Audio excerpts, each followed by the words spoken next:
Hello there, welcome to another brand new video of ours.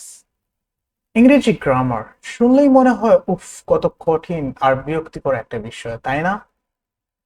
স্কুলে আমাদের কতবার এই জিনিসটা শিখতে বাধ্য করা হয়েছে, তবুও আমরা অনেকেই এখনো বুঝি না। এখনো আমরা ইংরেজি গ্রামারটা পরিপূর্ণভাবে শিখতে পারিনি।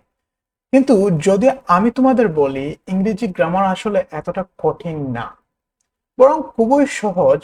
এবং সবচেয়ে বড় কথা, স্কুলে যেভাবে শেখানো হয় সেটা আসলে ভুল পদ্ধতি। আমাদের স্কুলের নিয়মে ইংরেজি গ্রামার শিখলে আপনি আপনি কখনোই পরিপূর্ণভাবে ইংরেজি গ্রামার শিখতে পারবেন।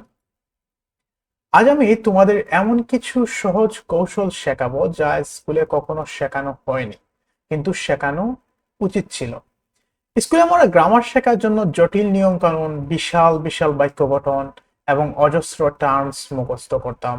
তবে আজ আমি তোমাদের শিখাবো ইংরেজি গ্রামারের একটা সহজ এবং কার্যকরী পদ্ধতি, যেটা খুবই কাজে লাগবে।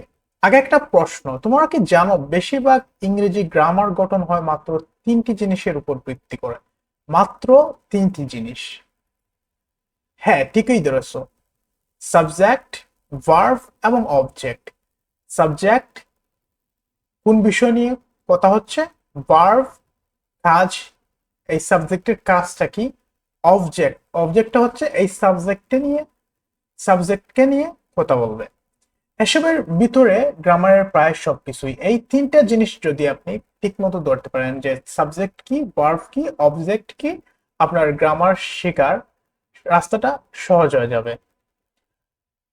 ধরো স্কুলে শেখানো হয় the subject must agree with the verb in number and tense and the object comes after the verb depending on the type of verb. যেমন স্কুলের মতে আমাদের সাবজেক্টটা কি করতে হবে, ভার্বের সাথে এগ্রি করতে হবে নাম্বার এবং টেন্সের ক্ষেত্রে, বা অবজেক্টের পর ভার্ব আসবে depending on type of verb, কি ভার্বে আসবে সেটা অবজেক্ট ডিফাইন করার ক্ষেত্রে। এরকম ব্লা ব্লা অনেকগুলো রুলস রয়েছে যেগুলা শুনলে মাথা ঘুরে যায়, কিন্তু আসলে এটা খুবই সহজ। For example, he eats an Apple.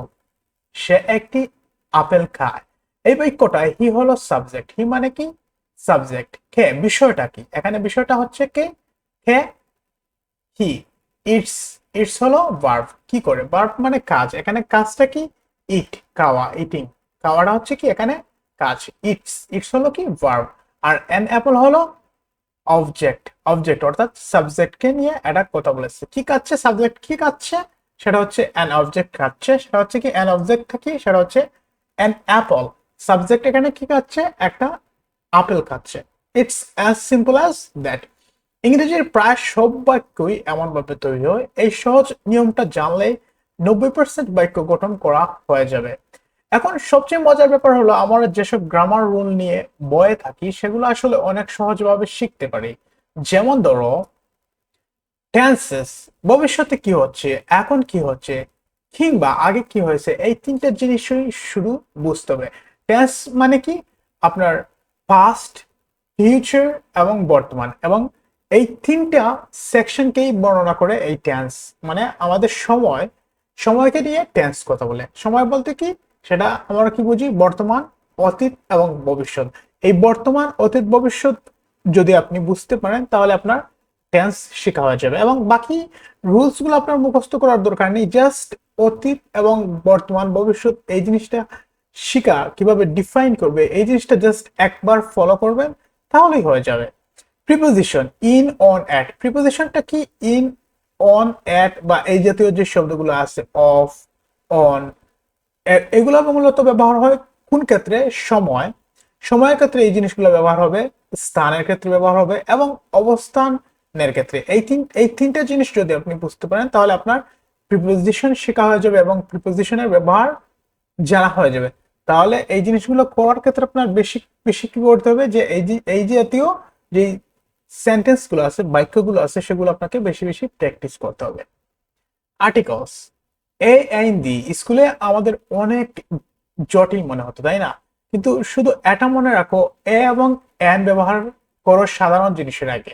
এ এবং এনটা হবে সাধারণ জিনিসের আগে, আর দিটা ব্যবহার হবে নির্দিষ্ট জিনিসের আগে। কোন নির্দিষ্ট জিনিস বোঝাতে গেলে আপনি দি ব্যবহার করবেন, এবং এ অ্যান্ডটা আপনার ব্যবহার হবে কখন? যখন আপনি সাধারণ জিনিস ডিফাইন করবেন তখন আপনি এ অ্যান্ড বি ব্যবহার করবেন। তাহলে এখন এখন তোমরা দেখতেই পাচ্ছ গ্রামার আসলে কতটা সহজ। এখন আমি তোমাদেরকে একটা চ্যালেঞ্জ করতেছি, কমেন্টে একটি বাক্য লেখো যেটাতে সাবজেক্ট থাকবে, ভার্ব থাকবে এবং অবজেক্ট থাকবে।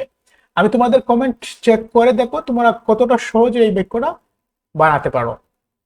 গ্রামারের বই কাটিয়ে উঠতে শুধু দরকার সঠিক পদ্ধতি, এবং এই সহজ কৌশলগুলি শিখে তোমরা খুব তাড়াতাড়ি ইংরেজিতে সাবলীল হয়ে উঠতে পারবে। তোমরা যদি এমন এমন আরো সহজ এবং মজার গ্রামার টিপস জানতে চাও তাহলে এখনই সাবস্ক্রাইব করে রাখো এবং আমাদের পরবর্তী ক্লাসের জন্য অবশ্যই অপেক্ষা করবে। Thank you so much.